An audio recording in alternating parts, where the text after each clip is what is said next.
तो स्वागत है आप सभी प्यारे बच्चों का फिर से आपके अपने YouTube channel the universe physics classes bye Aman sir में। ये 11th का पार्ट 6 11th के लिए क्लास 11th अब की बार क्लास 11th पार का पार्ट 6 है। ये इससे पहले 5 पार्ट अपलोड कर दिए हैं। जो बच्चे नहीं देखे हैं, टाइम तो अब नहीं बचा हुआ है, लेकिन फिर भी बिना देखे एग्ज़ाम देने मत जाइएगा, देख लीजिएगा। क्वेश्चंस लड़ेंगे यहाँ से, क्लियर है? तो भूल नहीं करना है बेटा, देख के जाना है आपको। चलिए तो टाइम वेस्ट नहीं करेंगे, स्टार्ट करते हैं। आज हम आपके लिए लेके आए हुए हैं प्रीवियस ईयर का 2022 के क्वेश्चंस, और यहाँ से क्वेश्चंस आपके पूछेंगे, क्लियर है? तो स्पीड में करके वीडियो देख लीजिएगा। चलिए तो स्टार्ट करते हैं। आप देख पा रहे होंगे 2022 के क्वेश्चंस है यहाँ पे, क्लियर है या नहीं है? ईयर आपको दिख रहा होगा 2022 है यहाँ पे, क्लियर है? तो चलिए क्वेश्चन की ओर बढ़ते हैं। थोड़ा एकदम स्पीड करेंगे इस सेट को हम लोग। अभी तक जितना पार्ट किए हैं उसमें से सबसे स्पीड यही पार्ट निकलेगा। चलिए तो स्टार्ट करते हैं बेटा। क्वेश्चन में बोला है, पहला नंबर क्वेश्चन, एक साथ पहला नंबर क्वेश्चन बोलता है 1 joule 1 joule equivalent to, English में बोलते हैं बेटा इसको, इंग्लिश में 1 जूल इक्विवेलेंट टू, हिंदी में 1 जूल किसके समतुल्य है? देखिए बेटा 1 जूल, जूल जो है ऐसा यूनिट है ऊर्जा का, एनर्जी का, और एनर्जी का सीजीएस यूनिट होता है अर्ग, क्लियर है? ऊर्जा का सीजीएस यूनिट होता है अर्ग। तो 1 जूल में 10⁻7 अर्ग होता है। कौन सा ऑप्शन नंबर? ऑप्शन नंबर 3 हो जाएगा। चलिए अगला क्वेश्चन की ओर बढ़ते हैं। अगला क्वेश्चन कहता है विच of the following is not the physical quantity. Physical quantity कौन नहीं है? हिंदी में निम्न में कौन सा भौतिक राशि का नाम नहीं है? भौतिक राशि क्या होता है जानते हैं? ऐसी राशि जिसको मापा या तोला जा सके, क्लियर है या नहीं? जिसको माप तोल नहीं सकते वो भौतिक राशि नहीं है। तो देखिए बेटा, किसको? टाइम को माप सकते हैं हम, 1 घंटा से पढ़ा रहे हैं, टाइम माप के बोले ना 1 घंटा, तो टाइम को मेजर कर सकते हैं, फिजिकल क्वांटिटी है। इंपल्स को भी मेजर किया जा सकता है, ये भी फिजिकल क्वांटिटी है। मास को भी मेजर किया जा सकता है, वो फिजिकल क्वांटिटी है। फिजिक्स में पढ़ने वाली सारी क्वांटिटी फिजिकल क्वांटिटी, क्लियर है? किसको मेजर नहीं किया जा सकता? अरे किलोग्राम तो मेजर करने का यूनिट है। क्या किलोग्राम को मेजर करेंगे? मेरा 1 किलोग्राम कुछ और होगा, आपका कुछ होगा, ऐसा कुछ है क्या? मेजर करने का ये यूनिट है, यूनिट, इसको मेजर नहीं कर सकते, ये तो यूनिट है, स्टैंडर्ड है, क्लियर है ना? तो ऑप्शन कौन सा हो जाएगा?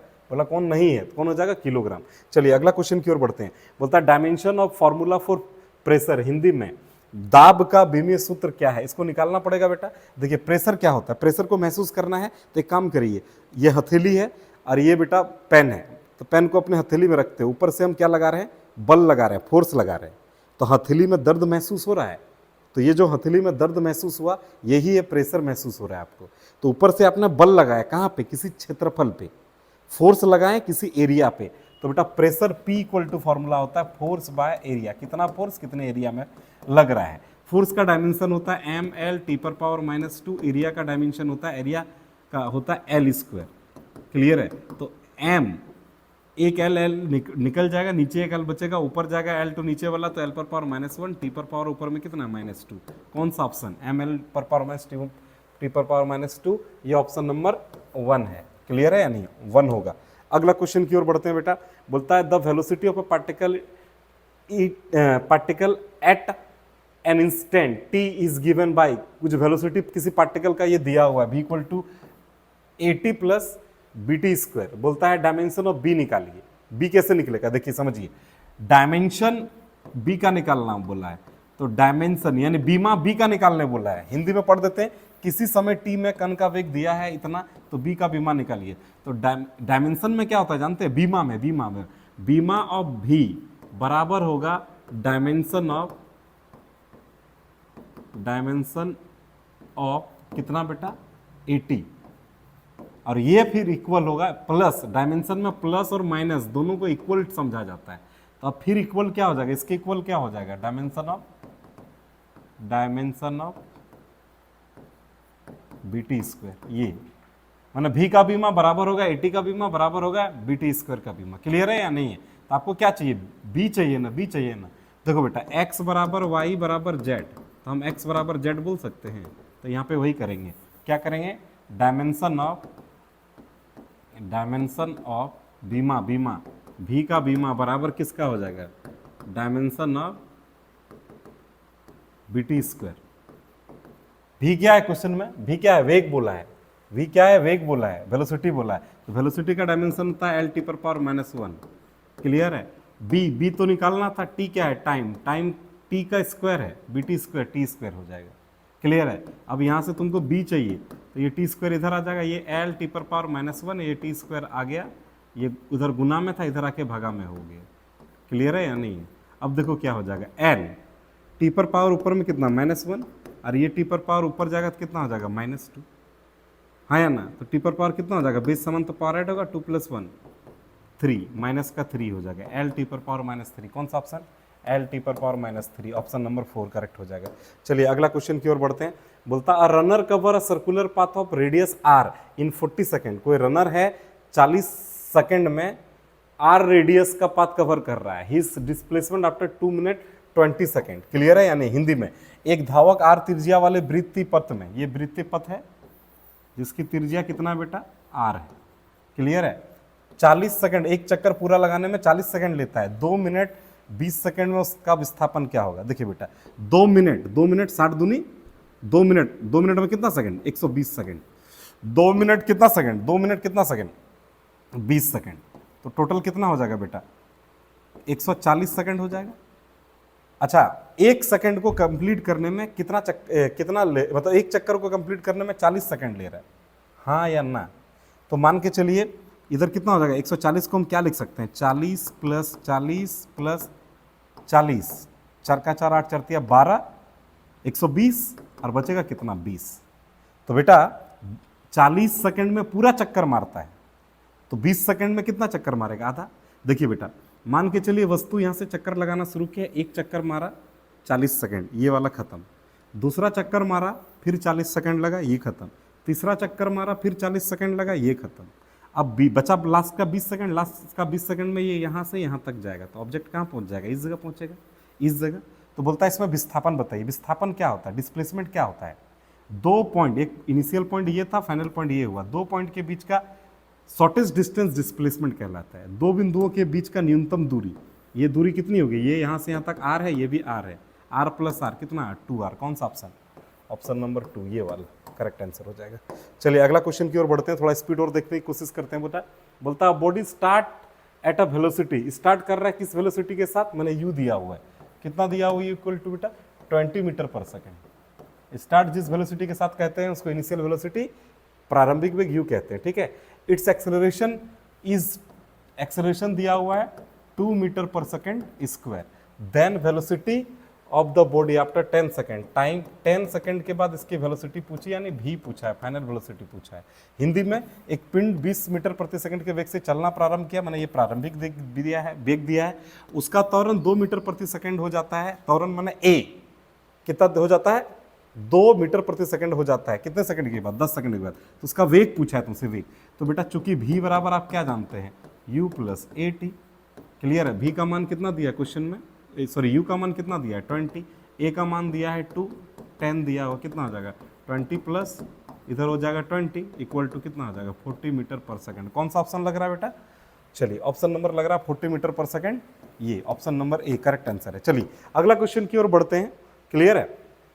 देखिए बोलता है area under velocity time graph of the particle is given interval represent. बोलता है area under velocity time graph, velocity time, देखिए area under the curve, area under AUC, clear है या नहीं है। एरिया अंडर द कर्व किसका, velocity time graph का। देखिए एरिया अंडर द कर्व का फॉर्मूला होता है y axis, x axis into y axis, x axis into y axis. Clear है। देखिए कौन सा ग्राफ बोला, वेलोसिटी टाइम ग्राफ। तो एक एक्सिस में वेलोसिटी को डिनोट करेंगे और दूसरे एक्सिस में टाइम को डिनोट करेंगे, हाँ या ना। जब तक सूरज चांद रहेगा टाइम एक्स एक्सिस में रहेगा, ये हम बार बार पुराना पार्ट सब में बता चुके हैं। अब एक्स एक्सिस में टाइम है, लिख दीजिए, वाई एक्सिस में क्या है, वेलोसिटी है, लिख दिए। अब देखो बेटा टाइम इधर हो गया, वेलोसिटी इक्वल टू क्या लिखते हैं, वेलोसिटी का फॉर्मूला होता है डिस्प्लेसमेंट बटे टाइम। टाइम टाइम कट जाएगा, बचेगा क्या, डिस्प्लेसमेंट यानी विस्थापन बचेगा। हिंदी में एक बार देख लीजिए, किसी दिए गए समय अंतराल में किसी कण के लिए वेग समय ग्राफ के अंतर्गत आने वाला क्षेत्र निम्न में से किसको दर्शाता है। देखिए बेटा वेग समय ग्राफ के अंतर्गत आने वाला क्षेत्र को एरिया अंडर द कर्व कहते हैं, AUC कहते हैं। इसका फॉर्मूला एक्स अक्ष गुना वाई अक्ष, एक्स अक्ष में समय को रखे थे, वेग समय ग्राफ है ना, समय को हमेशा एक्स अक्ष में रखिएगा और वेग को वाई अक्ष में। तो यहाँ पे रख दिए वेग को यहाँ रख दिए, वेग बराबर क्या होता है विस्थापन बटे समय, समय समय कट गया बचा विस्थापन। चलिए अगला क्वेश्चन की ओर बढ़िए। अगला क्वेश्चन बोलता है, हिंदी इंग्लिश दोनों करेंगे। अगला क्वेश्चन कहता है two car A and B are running at velocity 60 kilometer and 45 kilometer, what is the relative velocity. Relative velocity पूछा है दो कार का, क्लियर है। Velocity of car A with respect to car B, ये both moving eastward, मतलब इसके direction में दोनों मूव कर रहा है। आपको हम पहले भी पुरानी पार्ट में बता चुके हैं, एक बार हिंदी पढ़ लेते हैं। दो कार ए और बी 60 किलोमीटर और 45 किलोमीटर के वेगों से चल रही है। कार बी के सापेक्ष ए का अपेक्षिक वेग क्या होगा, दोनों कार पूर्व की ओर गतिमान है। यदि दिशा सेम हो तो रिलेटिव वेलोसिटी ऐड हो जाती है, अपेक्षिक वेग ऐड हो जाती है। तो बोलिए दिशा समान है ना, तो वेलोसिटी ऐड हो जाएगी। कितना कितना वेलोसिटी है, 60 है प्लस 40 है, दोनों का ऐड होकर कितना आ जाएगा, 40 है या 45 है, 45 है, क्लियर है। 105 कौन सा आंसर, 4 आंसर हो जाएगा। अगर वेलोसिटी अपोजिट होती, सॉरी वेलोसिटी यदि डायरेक्शन सेम है, डायरेक्शन अगर सेम है तो वेलोसिटी माइनस हो जाएगा, क्लियर है। दो कार ए और बी इतना के वेगों से चल रही है, कार बी के सापेक्ष कार ए का अपेक्षिक वेग क्या है, यदि दोनों कार पूर्व की ओर गतिमान है। अगर दिशा समान हो तो माइनस होता है। जैसे कितना है बेटा बताइएगा, 60 है पहले का, दूसरे का कितना है 45, तो कितना हो जाएगा माइनस होके 15। 15 ऑप्शन कौन सा हो जाएगा, नंबर 1, ये करेक्ट आंसर हो जाएगा 15 नंबर 1, क्लियर है या नहीं है। अगर दिशा तो अपोजिट होता तो वेलोसिटी बढ़ती। जैसे मान लेते हैं दो बॉडी ऐसे एक साथ जा रहा है, एक ही डायरेक्शन में जा रहा है, तो अपेक्षिक एक दूसरे के अपेक्षिक वेग क्या हो जाएगा, नियर होगा, कुछ कम होगा। लेकिन अगर एक इधर से जा रही है, दूसरा इधर से पार हो गया, तो दोनों एक दूसरे के रिस्पेक्ट में अपेक्षिक वेग क्या हो जाएगा, तेजी से गुजर जाएगा, तो ज्यादा होना चाहिए, क्लियर है या नहीं है। तो फिलहाल डायरेक्शन सेम है तो ये हो जाएगा। चलिए अगला क्वेश्चन की ओर बढ़ते हैं। अगला क्वेश्चन बोलता है ए particle moves uniform velocity which of the following statement about the motion of the particle is true. Hindi में देख लीजिए एक बार, बोलता है एक कण एक समान वेग से गतिमान, इसका कण की गति के बारे में आप क्या सकते हैं। अगर कोई कण एक समान वेग से गतिमान है, कांस्टेंट वेलोसिटी के साथ चल रहा है, तो वेलोसिटी अगर कांस्टेंट है तो एक्सेलरेशन होगा नहीं, क्योंकि एक्सेलरेशन क्या है, त्वरण क्या है, वेग में परिवर्तन को त्वरण कहते हैं। Change in velocity is known as acceleration. तो वेलोसिटी अगर कांस्टेंट है तो कोई एक्सेलरेशन नहीं होगा। एक्सेलरेशन क्या हो जाएगा, इसकी चाल शून्य नहीं होगा, इसके त्वरण शून्य है, ये करेक्ट आंसर हो जाएगा, क्लियर है। बी नंबर में इट्स एक्सेलरेशन इज 0। चलिए 10 नंबर क्वेश्चन की ओर बढ़ते हैं। बोलता है free fall of an object in vacuum is a case of motion. देखिए बेटा समझिए क्या बोल रहा है। बोलता है निर्वात में किसी पिंड के स्वतंत्रता पूर्वक गिरने की घटना निम्न में किस प्रकार का प्रकरण है। देखिए बेटा निर्वात में कोई पिंड गिर रहा है तो एक समान त्वरण से गिरेगा ना बेटा, वो हाँ या ना, एक समान त्वरण से गिरेगा। क्यों एक समान त्वरण से गिरेगा, क्योंकि उसको रोकने के लिए वायुमंडल का दाब वाब नहीं है, वायुमंडल का हवा हुआ नहीं है जो उसको रोकेगा थोड़ा इधर उधर, वो गिर रहा है तो एक समान त्वरण से गिरेगा। कौन सा हो जाएगा, 2 नंबर करेक्ट आंसर हो जाएगा, यूनिफॉर्म एक्सेलरेशन। चलिए उम्मीद करते हैं समझ में आ रहा होगा, दिक्कत होगी तो कमेंट करके बताइएगा बेटा, क्लियर है या नहीं है। चलिए अगला क्वेश्चन बोलता है a body start from A travel to point B a distance of 1 kilometre and return वापस ए में आ जाता है। He takes 1 hour to do, so average velocity कितनी हो जाएगी। बोलता है एक लड़का ए बिंदु से चलना शुरू करता, मान लेते हैं ए बिंदु है, चलना शुरू करता है 1.5 किलोमीटर दूरी पर, बिंदु पी है, कितना किलोमीटर दूरी है यहाँ से यहाँ तक, 1.5 किलोमीटर की दूरी तक जाता है और वापस ए पर आ जाता है। यहाँ से यहाँ तक गया, वापस यहाँ पे लौट गया, ए पे चलना शुरू किया था और वापस ए पे ही आ गया, तो बोलता है उसका औसत वेग क्या होगा। औसत वेग एवरेज वेलोसिटी का फॉर्मूला होता है टोटल डिस्प्लेसमेंट बाय टोटल विस्थापन, या इंग्लिश में बोले total displacement by total time, clear है या नहीं। तो डिस्प्लेसमेंट कितना हो गया, टोटल विस्थापन क्या हो गया। विस्थापन क्या होता है, 2 पॉइंट के बीच शॉर्टेस्ट डिस्टेंस, किन्हीं 2 बिंदुओं के बीच की न्यूनतम दूरी। ए से चलना शुरू किया, वापस घूम के ए में आ गया, 2 पॉइंट के बीच की दूरी क्या हो जाएगा, अरे ए से चलना शुरू किया, ए में ही खत्म कर दिया, तो दूरी कितना हो गया, दोनों पॉइंट के बीच शॉर्टेस्ट डिस्टेंस कितना हुआ, 0। तो टोटल डिस्प्लेसमेंट 0, तो total displacement by total time था ना, तो डिस्प्लेसमेंट है 0, तो टोटल औसत वेग क्या हो जाएगा, 0। कौन सा ऑप्शन हो जाएगा बेटा, 0, बी ऑप्शन हो जाएगा ये। चलिए अगला क्वेश्चन की ओर बढ़ते हैं। अगला क्वेश्चन है बता विच of the following is not a scalar quantity, इनमें से कौन अदिश राशि नहीं है। तो अदिश राशि जो नहीं है, जो अदिश राशि नहीं है वो तो सदिश कहलाएगा ना। तो बेटा ताप जो होता है अदिश है, आवेश भी अदिश है, घर्षण गुणांक भी अदिश है, बचा कौन, आवेग। तो इसका करेक्ट आंसर हो जाएगा बेटा इम्पल्स। इम्पल्स जो है वेक्टर क्वांटिटी है, माने अदिश नहीं है, चलिए अगला क्वेश्चन की ओर बढ़ते हैं। 13 नंबर बोलता a body is travelling in a circle at a constant speed. Hindi में बोलते हैं इस क्वेश्चन को, बोलता है एक पिंड एक समान चाल से वृत्त में गति कर रहा है। इसमें देखिए बेटा, अगर कोई पिंड वृत्ताकार कक्षा में ऐसे घूम रहा है, अगर कोई पिंड वृत्ताकार कक्षा में घूम रहा है तो अंदर की तरफ उसका त्वरण लगेगा। क्लियर है या नहीं है? तो कौन सा ऑप्शन हो जाएगा? देखिए ना, हैज एन इनवर्ड एक्सेलरेशन। हाँ यही हो जाएगा, हैज एन इनवर्ड एक्सेलरेशन। त्वरण अंदर की ओर होगी, कोई त्वरण नहीं होगा, नहीं त्वरण होगा। वेग समान ये सब कुछ नहीं बेटा, कौन सा अंदर, त्वरण अंदर की ओर होगा। बहुत ज्यादा डिटेल इस वीडियो को नहीं कर पा रहे हैं क्योंकि शॉर्ट में बनाना है ताकि जल्दी आप देखो। क्लियर है या नहीं है? चलिए अगला क्वेश्चन 14 नंबर बोलता है विच of the following remain constant for projectile motion. ये हम बता चुके थे, इसको आपको याद रखना पड़ेगा। हॉरिजॉन्टल कंपोनेंट ऑफ वेलोसिटी ही वेग का क्षैतिज घटक प्रक्षेप गति के लिए निम्नलिखित में कौन सा स्थिर रहता है? तो वेग का क्षैतिज घटक पिछला पार्ट में हम बता चुके हैं, जो नहीं देखे पिछला पार्ट एक बार अच्छे से देख लीजिएगा। चलिए अब इस क्वेश्चन को सॉल्व करना पड़ेगा बेटा। ये क्वेश्चन बोलता है a plus B equal to a minus B का होल a माइनस बी का mod, then the angle between a and b will be. देखिए क्वेश्चन में दिया हुआ है a vector a plus vector b equal to vector a माइनस vector b। Clear है? ये दिया हुआ है। तो बोलता है a और b के बीच एंगल निकालिए। क्या दोनों तरफ अब स्क्वायर कर सकते हैं? यहाँ पे स्क्वायर कर सकते हैं, यहाँ पे स्क्वायर कर सकते हैं। स्क्वायर करने से क्या हो जाएगा बोलिए? इधर फॉर्मूला लगेगा, क्या हो जाएगा? a का स्क्वायर प्लस b का स्क्वायर प्लस 2a, ध्यान दीजिएगा 2ab। क्लियर है? इधर इधर इधर क्या हो जाएगा? a माइनस बी का होल स्क्वायर, a का स्क्वायर प्लस b का स्क्वायर माइनस 2ab। क्लियर है? ये और ये देखिएगा दोनों कट जाएगा, इधर लाएंगे तो जीरो हो जाएगा। तो इधर क्या बचेगा बेटा? 2ab, और ये माइनस वाला टर्म तो इधर आएगा तो प्लस का 2ab a dot B equal to zero. दूगो a डॉट बी या दूगो a डॉट, कितना हो जाएगा? 4a dot B equal to 4a equal to zero. Dot हटता है तो क्या आता है? a डॉट बी का फॉर्मूला होता है a डॉट बी का फॉर्मूला होता है A B cos theta, A B cos theta equal to इधर क्या है? जीरो। 4ab को उधर भेज दीजिए, ये जीरो है, उधर जाकर ये जीरो हो जाएगा तो cos theta equal to zero हो जाएगा। तो कॉस में जीरो कितना डिग्री में होता है? थीटा कितना डिग्री होगा? जीरो होगा। क्लियर? तो बेटा कॉस थीटा, ये जीरो को क्या लिख सकते हैं? कॉस 90 डिग्री का वैल्यू होता है जीरो, तो जीरो जगह हम कॉस 90 लिख सकते हैं। कॉस कॉस कट जाएगा मान के चलिए, तो क्या हो जाएगा? थीटा इक्वल टू कितना degree? 90 degree. Option number 4 correct answer हो जाएगा।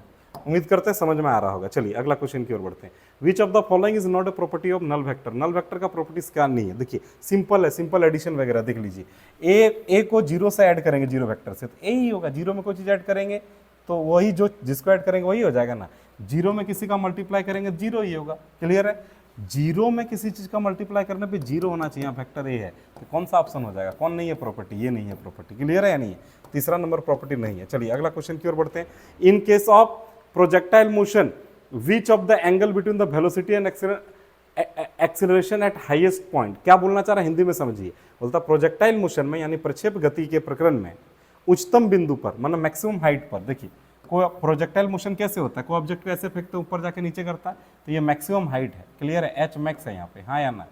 तो बोलता है इस जगह पर उच्चतम बिंदु पर वेग तथा त्वरण के बीच का कोण क्या होता है? इंग्लिश में वेलोसिटी एंड एक्सेलरेशन के बीच का मिड का एंगल कितना होगा? देखिए बेटा, ऑब्जेक्ट इधर फेंके तो इसकी वेलोसिटी किस डायरेक्शन में होगा? इस हाइट में इसकी डायरेक्शन किधर होगी? वेलोसिटी की इधर। लेकिन एक्सेलरेशन किधर लग रहा है? अर्थ किधर? एक्सेलरेशन ड्यू टू ग्रेविटी अर्थ इधर खींचेगा उसको जी के साथ। तो दोनों के बीच, वेलोसिटी और एक्सेलरेशन के बीच, वेग और त्वरण के बीच कौन कितना बन रहा है? देखिए यहाँ पे 90 डिग्री। कौन सा ऑप्शन हो जाएगा? ऑप्शन नंबर 3 हो जाएगा। चलिए अगला क्वेश्चन की ओर बढ़ते हैं बेटा। अगला क्वेश्चन कहता है the centripetal force acting on a body undergoing circular motion. Hindi में बोलता है वृत्तीय गति से गुजरने वाले पिंड पर लगने वाला अभिकेंद्र बल। अभिकेंद्र बल सेंट्रीपेटल फोर्स का फॉर्मूला F इक्वल टू होता है mv²/r होता है क्वेश्चन में। ठीक है? बोलता है सर्कुलर मोशन में, तो सर्कुलर मोशन में यहाँ पे भी कहीं जिक्र है, भी का कहीं जिक्र नहीं है ऑप्शन में। ये लीनियर वेलोसिटी भी का जिक्र नहीं है, ओमेगा का जिक्र है। देखिए बेटा एक रिलेशन होता है v इक्वल टू होता है r ओमेगा, तो यहाँ पुट कर देते हैं v की जगह में, क्या हो जाएगा? m, v की जगह में पुट करें r ओमेगा। स्क्वायर है तो इस पे भी स्क्वायर, इसके भी स्क्वायर, नीचे भी आर है, एगो आर कट जाएगा, तो क्या बचेगा बेटा, m इक्वल टू बचा ओमेगा स्क्वायर है, और साथ के साथ यहाँ क्या बचा आर। कौन सा ऑप्शन है, ऑप्शन ए दिख रहा होगा आपको, क्लियर है या नहीं है, पहला ऑप्शन सही आंसर है। चलिए अगला क्वेश्चन की ओर बढ़ते हैं। अगला क्वेश्चन क्या कहता है, which Newton's law is the real law of motion. याद रखिएगा Newton second law of motion जो होता है, Newton second law of motion जो होता है उससे फर्स्ट लॉ भी डिराइव हो सकता है और थर्ड लॉ भी डिराइव हो सकता है, इसलिए Newton second law of motion को क्या बोलते हैं बेटा, बोला जाता है रियल लॉ ऑफ मोशन। चलिए हिंदी में न्यूटन के गति विषयक नियम ही गति का वास्तविक नियम है, तो कौन सा न्यूटन का द्वितीयक नियम। चलिए अगला क्वेश्चन की ओर बढ़ते हैं। बोलता है अगला क्वेश्चन में, the motion of a particle of mass m described bye. Motion of a particle दिया हुआ है, माने डिस्प्लेसमेंट दिया हुआ है क्वेश्चन में, हिंदी में बोला है द्रव्यमान m के एक कण की गति इतना है, गति ये दिया हुआ है, विस्थापन दिया हुआ है, उस कण पर लगने वाला बल तो बल F बराबर क्या होता है, F बराबर होता है m रहने देते हैं, m के टर्म में रहने देते हैं, त्वरण कितना होगा, त्वरण निकालिए, ये विस्थापन दिया है, त्वरण निकालिए, ये वेलोसिटी दिया, एक्सेलरेशन निकालिए। वेलोसिटी से एक्सेलरेशन कैसे निकालते हैं, देखिए बेटा वेलोसिटी, देखिए मान लेते हैं ये डिस्प्लेसमेंट है तो एक्सेलरेशन निकालना है तो कैसे निकालेंगे, देखिए विस्थापन, देखिए वेग बराबर v बराबर क्या होता है, विस्थापन बटे समय, क्लियर है। दूसरे शब्दों में अगर लिखिएगा तो विस्थापन y है तो y बटे t हो जाएगा, d से मल्टीप्लाई d से डिवाइड भी कर सकते हैं, तो dy क्या हो जाएगा बेटा, d बाय dt, और बेटा ये वेलोसिटी निकल रहा है d बाय dt, और y का वैल्यू कितना है ut plus half gt square. थोड़ा हम फास्ट सॉल्व कर रहे हैं इसको, देखिए बेटा समझिए, देखिए t का इंटीग्रेशन कितना हो जाता है, t का इंटीग्रेशन हो जाता है, मतलब एक काम ऐसे समझिए, u को बाहर निकाल लीजिए, अंदर क्या बचेगा, d बाई, ये t से मल्टीप्लाई हो जाएगा dt बाई dt, तो कट के एक तरह से कह दीजिए 1 हो जाएगा, या तो फॉर्मूला में बिठाइएगा, the d by dt, t का इंटीग्रेशन कितना हो जाता है बेटा 1 हो जाता है, डिफरेंशिएशन कितना हो जाता है 1 हो जाता है। फिर 1/2 g, ये t स्क्वायर का d बाई dt करेंगे तो ये हो जाएगा 2t, ये 2 कट जाएगा तो बचेगा u into 1, u plus gt बचेगा, ये बचेगा, ये क्या निकला वेलोसिटी। अब एक्सेलरेशन निकालना है तो एक्सेलरेशन इक्वल टू क्या होता है, dv बाय dt, क्लियर है। Change in velocity by change in time is known as acceleration. वेग में परिवर्तन की दर को त्वरण कहते हैं। अब बोलिए वेग निकाला था d बाई dt, v निकाला था, कितना निकाला था u प्लस gt, क्लियर है या नहीं है। तो बेटा यहाँ पे d बाई dt, u का डिफ्रेंसिएशन हो पाएगा, यहाँ t है तो यहाँ t टर्म नहीं है तो ये 0 हो जाएगा, प्लस फिर क्या हो जाएगा, g का g रहेगा, फिर ये t dt का integration d by dt into 2 के t का डिफ्रेंसिएशन 1 हो जाएगा, तो बचेगा यहाँ सिर्फ g, क्लियर है। तो एक्सेलरेशन क्या निकला, g निकला, a क्या निकला g, यहाँ पुट करेंगे तो f equal to M A की जगह में अब यहाँ क्या पूछ जाएगा, g पुट हो जाएगा। कौन सा ऑप्शन, 2। चलिए करेक्ट आंसर मिल गया आपको। अगला क्वेश्चन की ओर बढ़ रहे हैं।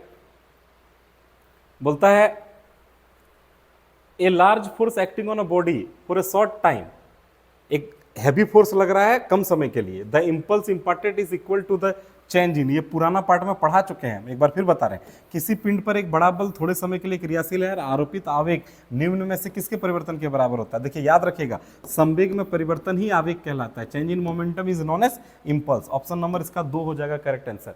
क्लियर है या नहीं है। अगला क्वेश्चन की ओर बढ़ते हैं। अगला क्वेश्चन कह रहा है बेटा, अ cork of mass 10 gram is floating on water, एक कॉर्क का मास है 10 ग्राम, वो पानी में तैर रहा है। The net force acting on the cork, net force cork की कितना लगेगा। क्लियर है या नहीं है। हिंदी में 10 ग्राम का एक कॉर्क पानी में तैर रहा है, कॉर्क पर क्रियाशील नेट बल क्या होगा। देखिए समझिए, मेरी बात समझिए। देखिए ये कॉर्क है, पानी में तैर रहा है, ठीक है, पानी में तैर रहा है माने इधर फोर्स लग रहा है mg, नीचे की तरफ प्रेशर क्या लग रहा है mg, इधर नॉर्मल रिएक्शन कितना लग रहा है r, तो ये तैर रहा है, इसका मतलब r इक्वल टू होगी mg। अगर दोनों में से जैसे मान के चलिए mg ज्यादा हो जाएगा तो ये कॉर्क डूब जाएगा। क्लियर है। तो नेट दोनों में इक्वल एंड अपोजिट फोर्स लग रहा है तो नेट फोर्स कितना हो जाएगा 0। कौन सा ऑप्शन, 4 नंबर। क्लियर है या नहीं। चलिए अगला क्वेश्चन की ओर बढ़ते हैं। अगला क्वेश्चन कहता है rolling friction is, rolling friction क्या है, लोटनी घर्षण क्या है। देखिए बेटा, जैसे कोई बॉडी को लौटा के ऐसे लोटा, मतलब एक तरह से कह दीजिए घुमा घुमा के लेके जाएंगे, जैसे एक सिलेंडर है उसको खिसका के ले जा रहे हैं तो उस समय जो फ्रिक्शन लगेगा उसको बोलेंगे स्लाइडिंग फ्रिक्शन। हिंदी में बोला जाए तो सर्पी घर्षण, सॉरी, हाँ सर्पी घर्षण, सर्पी घर्षण। और ध्यान दीजिएगा, ध्यान दीजिएगा। और रोलिंग फ्रिक्शन क्या है, लॉटनिक घर्षण क्या है, वही सिलेंडर को अगर हम गोल गोल घुमा घुमा के लेके जाएंगे तो वो हो जाएगा उस टाइम पे लॉटनिक। क्लियर है या नहीं? तो दोनों में कौन बड़ा है? घिसकाने में ज्यादा फ्रिक्शन लगेगा या रोल करके ले जाने में ज्यादा फ्रिक्शन लगेगा? घिसकाते समय ज्यादा ताकत लगता है, क्लियर है, तो उस समय फ्रिक्शन ज्यादा होगा। तो रोलिंग फ्रिक्शन स्लाइडिंग से कम है ज्यादा है? स्लाइडिंग फ्रिक्शन ज्यादा होगा, रोलिंग में तो कम आराम से चला जाएगा तो कम फ्रिक्शन लगेगा। तो बेटा कौन सा option? Less than sliding friction, option number सर्पी घर्षण से कम होता है। चलिए ऑप्शन नंबर 1 करेक्ट आंसर हो जाएगा। अगला क्वेश्चन की ओर बढ़िए। बोलता है बुलेट ऑफ मास इतना ग्राम, बुलेट का मास दिया हुआ है, एम दिया हुआ है, ध्यान दीजिएगा, एम दिया हुआ है 40 ग्राम, इसको केजी में बदलिए कितना हो जाएगा? 40/1000 केजी हो गया। अगला क्वेश्चन, अगला बढ़िए। Fired of a gun, gun से फायर करते हैं, गन का मास दिया, बड़ा एम दिया हुआ, कितना केजी? इस टाइप का क्वेश्चन 2-3 बार करवा चुके हैं बच्चा, सब पार्ट में करवा दिए। हाँ, विथ वेलोसिटी ऑफ, बुलेट का वेलोसिटी कितना है? छोटा भी कितना दिया है? 800 दिया हुआ है, 800 मीटर पर सेकंड से दिया है। बोलता है recall velocity of gun. Clear है? 40 ग्राम का द्रव्यमान की गोली इतना बंदूक से, 8 केजी का द्रव्यमान के बंदूक से निकलता है, इतना वेग से दागा जाता है। बंदूक के पीछे हटने की वेग की गणना कीजिए। पीछे हटने की वेग माने कौन सा वेग? Recall velocity, recall velocity. Clear है या नहीं है? तो बेटा रिकॉल वेलोसिटी का भी का फॉर्मूला होता है माइनस छोटी एम छोटी भी बटे बड़ा वाला एम। छोटी एम कितना है? माइनस छोटी एम कितना है? 40/1000। भी कितना है? 800। ये 2 0 2 0 और 1 0 कट गया। नीचे बड़ा एम कितना है? 8। बड़ा एम कितना है? 8, यही ना रे? चलिए ये 8 8 खत्म हो गया, कितना हो जाएगा? माइनस का 4 मीटर पर सेकंड हो जाएगा वेग का मात्रा। Option number 4। चलिए अगला क्वेश्चन की ओर बढ़ते हैं। बोलता है block of mass, same question पहले में कर चुके हैं, इसका हो जाएगा mass of the body, mass of the body correct answer हो जाएगा। सेम क्वेश्चन प्रीवियस में किए हैं, पिछला पार्ट में कर दिए हैं। पिंड के द्रव्यमान के समानुपाती होता है। क्लियर है या नहीं है? चलिए अगला क्वेश्चन की ओर बढ़ते हैं, इसमें दिमाग नहीं लगाना, पहले करवा चुके हैं। बोलता है बॉडी इज बीइंग रेज्ड, एक बॉडी को उठाया जाता है टू हाइट, कुछ हाइट एच तक उठाया जाता है, from the surface of earth के सरफेस से उठाया जाता है। What is the sign of work done? Work done का क्या साइन होगा? अप्लाइड फोर्स और ग्रेविटेशनल फोर्स रिस्पेक्टिवली। देखिए हिंदी में समझिए, बोलता है किसी पिंड को पृथ्वी की सतह से एच ऊंचाई तक उठाया जाता है। ये पिंड है, इसको उठा रहे हैं ऊपर की ओर, एच ऊंचाई तक उठाएं, तो लगाए जाने वाले बल ऊपर ही, बल किधर लग रहा है? ऊपर ही लग रहा है, तो बल उधर ऊपर और विस्थापन भी वस्तु ऊपर ही हो रहा है। फोर्स ऊपर, डिस्प्लेसमेंट भी ऊपर, दोनों के बीच वर्क का फॉर्मूला क्या होता है जानते हैं? W इक्वल टू होता है F S cos theta. Cos theta, theta कितना हो जाएगा यहाँ पे इस कंडीशन में? F S. थीटा कितना हो जाएगा? फोर्स भी इधर, डिस्प्लेसमेंट भी इधर, थीटा इक्वल टू 0 डिग्री हो जाएगा। और कॉस 0 डिग्री का वैल्यू 1 होता है, तो क्या हो जाएगा? F S. पॉजिटिव आया ना, तो पहला वाला आया पॉजिटिव, ये भी ऑप्शन सही हो सकता है, ये भी ऑप्शन सही हो सकता है। दूसरा में देखिए, बोलता है व्हाट इज, हाँ, applied force and gravitational force. अच्छा, अप्लाइड फोर्स के साथ तो 0 डिग्री एंगल बना है, ग्रेविटेशनल फोर्स किधर लगेगा? बॉडी में ग्रेविटेशनल फोर्स नीचे की ओर लगेगा। अब बोलिए डिस्प्लेसमेंट जो एच हो रहा था ऊपर उठा रहे थे, लेकिन ग्रेविटेशनल फोर्स नीचे लग रहा है, दोनों के बीच एंगल कितना बन रहा है? दोनों के बीच एंगल बन रहा है 180 डिग्री। अब की बार कॉस 180 डिग्री, कॉस 180 डिग्री का वैल्यू होता है -1, तो ये क्या हो जाएगा? Minus F S. नेगेटिव आया ना, तो पॉजिटिव और नेगेटिव, पॉजिटिव और नेगेटिव, ये ऑप्शन, 2 ऑप्शन सही हो जाएगा। चलिए धनात्मक और ऋणात्मक। अगला क्वेश्चन की ओर बढ़ते हैं। बोलता है the work perform on an object does not depend on. Clear है या नहीं है? हिंदी में किसी वस्तु पर किया गया कार्य किस पर निर्भर नहीं करता। देखिए बेटा, अभी तो हम जस्ट आपको हम पढ़ाए हैं वर्क का फॉर्मूला, क्या पढ़ाए हैं? एफ इक्वल टू, ये क्वेश्चन पहले सेट में देख चुके हैं, फिर भी बता रहे हैं। W equal to F S cos theta होता है। एंगल पे डिपेंड करेगा, फोर्स पे डिपेंड करेगा, डिस्प्लेसमेंट पे डिपेंड करेगा। क्या initial velocity of the object कहीं जिक्र है? नहीं है, तो ऑप्शन नंबर 4 करेक्ट आंसर हो जाएगा। क्लियर है? वस्तु का प्रारंभिक वेग पे निर्भर नहीं करता है, ऑप्शन नंबर 4 हो जाएगा। ये क्वेश्चन सेम कर चुके हैं, इसका आंसर क्या हो जाएगा? पिछला सेट में कर चुके हैं, आप देख लीजिएगा। p²/2m, ये कहाँ से आया था? तो आपको बता देते हैं, गतिज ऊर्जा काइनेटिक एनर्जी का फॉर्मूला होता है 1/2 mv²। m से गुना करिए, m से भाग करिए। क्लियर है? संवेग के रूप में लाना है इसको, तो 1/2 m गुना m स्क्वायर v स्क्वायर, नीचे क्या हो जाएगा? m भी को बोलते हैं p संवेग, तो m भी को बोलते हैं p, और दोनों पे स्क्वायर होल स्क्वायर हो जाएगा बटे m। कौन सा ऑप्शन हो जाएगा? p²/2m, p²/2m। ये पहले करा चुके हैं, क्लियर है, इसलिए नहीं डिटेल बताएं बेटा। चलिए अगला क्वेश्चन की ओर बढ़ते हैं। बोलता body of mass 10 kg, body का मास दिया हुआ कितना kg, ध्यान दीजिएगा, बॉडी का मास दिया हुआ है 10 kg, ठीक।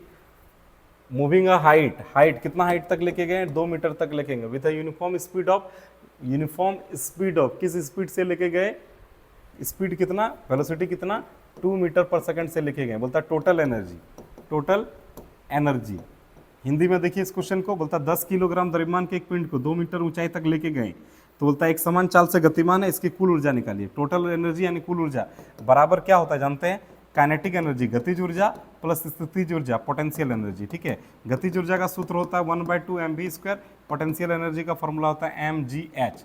चलिए 1/2 m का वैल्यू कितना है बेटा बताइएगा, m का वैल्यू है 10 v², v के जगह में कितना है 2 का स्क्वायर, क्लियर है, एक टू कट जाएगा, ठीक है, बीच में है प्लस, m कितना है 10, g कितना होता है 9.8, क्वेश्चन में बोला है क्या g लेना, नहीं तो 9.8 लीजिएगा। और हाइट कितना, हाइट 2 है, 2 ही है ना रे हाइट, हाँ चलिए अब सॉल्व करिए इसको, कितना हो जाएगा, इधर 2 कट गया तो क्या बचेगा, यहाँ को 2 बचा, 10 बचा, 10 × 2 20 हो जाएगा।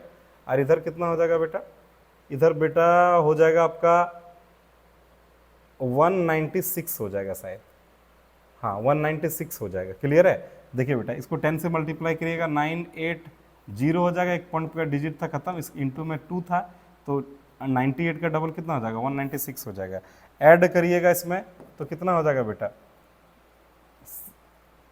106 116 216 हो जाएगा, क्लियर है या नहीं है, कौन सा ऑप्शन, ऑप्शन नंबर 2 हो जाएगा, क्लियर है या नहीं है। चलिए ऑप्शन नंबर 2 हो जाएगा, ऑप्शन नंबर 2 हो जाएगा ये। अगला क्वेश्चन की ओर बढ़ते हैं, अगला क्वेश्चन देखते हैं। बोलता विच of the following units is a power, बोलता हिंदी में निम्न में से कौन सा मात्रक शक्ति का मात्रक है, तो शक्ति का मात्रक तो वाट होता है, कंफर्म हमको पता ही है, तो ऑप्शन नंबर 2 करेक्ट आंसर हो जाएगा।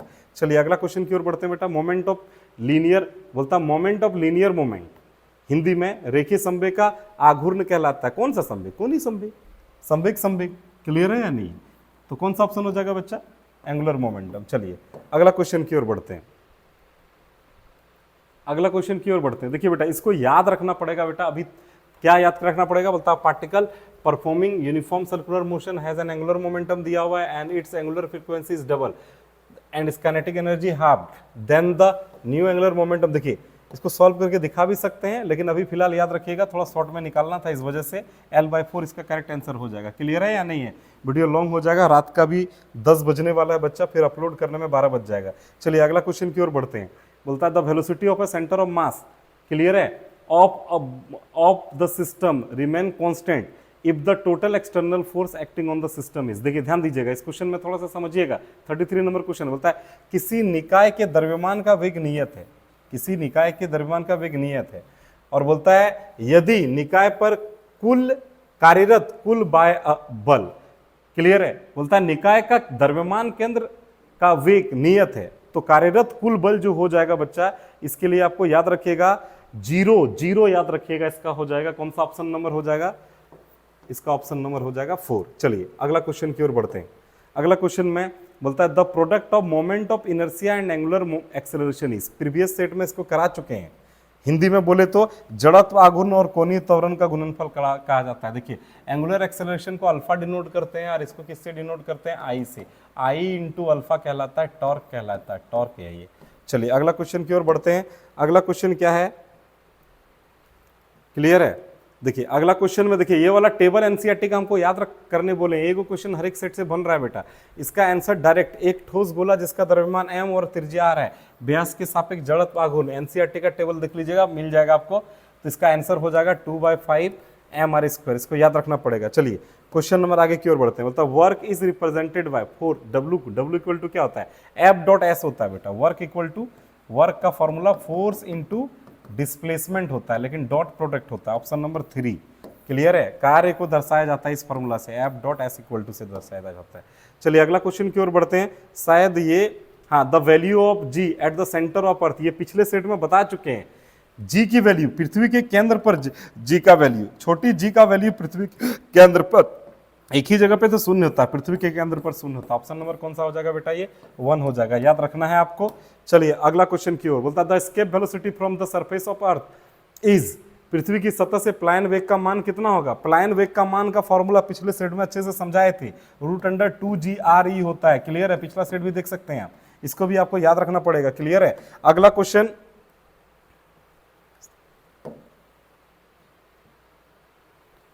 चलिए अगला क्वेश्चन क्या बोल रहा है, देखिए बेटा, अगला क्वेश्चन बोलता है the temperature of a body, body का टेम्परेचर दिया हुआ है सेल्सियस में 40 degree Celsius, the temperature Fahrenheit scale is, Fahrenheit में बदलने बोला है, सेल्सियस पैमाने पर एक पिंड का तापमान 40 डिग्री है, फ़ारेनहाइट में बदलिए। देखिए बेटा, इसका फॉर्मूला होता है, याद रखिएगा, C/5 = F-32/9, इसको याद रखना पड़ेगा। C का वैल्यू कितना है, डिग्री सेल्सियस में 40 दिया है, बटे 5, और इधर कितना हो जाएगा, F-32/9। तो बेटा कितना हो जाएगा, 8 टाइम्स में कट जाएगा, 8 बार में 40 हो जाएगा, तो इधर बच गया 8, और ये 9 इधर डिवाइड में, इधर आके मल्टीप्लाई में हो जाएगा, और इधर F-32 यहाँ से F निकाल लेंगे आप, F निकालेंगे, -32 इधर भेजिए, इधर बताइएगा 8 9 जा 72, और प्लस इधर ये माइनस आके इधर प्लस हो गया 32, कितना हो जाएगा बेटा, ये हो जाएगा 2 2 4 7 10 हो जाएगा, 104। कौन सा ऑप्शन हो जाएगा, ऑप्शन नंबर 3। चलिए अगला क्वेश्चन की ओर बढ़ते हैं। अगला question, speed of sound wave in air, Hindi में हवा में ध्वनि का वेग। तो याद रखिएगा, आर्द्रता के साथ, आर्द्रता के बढ़ने से ये बढ़ता है, हिंदी में increase with the increase in humidity. चलिए ऑप्शन नंबर 3 इसको याद रखिएगा। उम्मीद करते हैं आपको यहाँ तक की वीडियो अच्छी लगी होगी।